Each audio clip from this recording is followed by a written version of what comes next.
Daxili İşlər Nazirliyinin Kibercinayətkarlıqla Mübarizə Baş İdarəsinə müxtəlif hüquqi şəxslərin biznes hesablarına xüsusi proqram təminatları vasitəsilə qanunsuz müdaxilə edilərək pul vəsaitlərinin ələ keçirilməsi ilə bağlı müraciətlər daxil olub.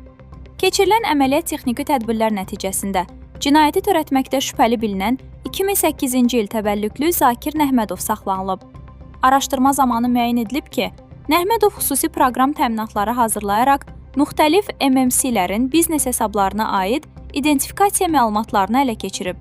Daha sonra həmin məlumatlardan istifadə etməklə hesablara giriş üçün elektron təsdiq sorğuları göndərib.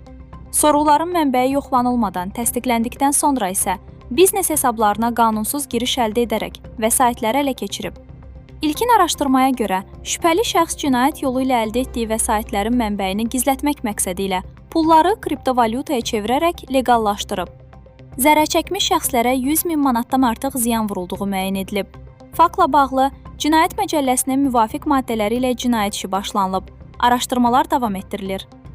Daxili İşlər Nazirliyi vətəndaşlara və sahibkarlıq subyektlərinə müraciət edərək elektron sorğuları təsdiqləməzdən əvvəl onların mənbəyini yoxlamağı, giriş məlumatlarını, təsdiq kodlarını və elektron imza məlumatlarını üçüncü şəxslərlə paylaşmamağı tövsiyə edir.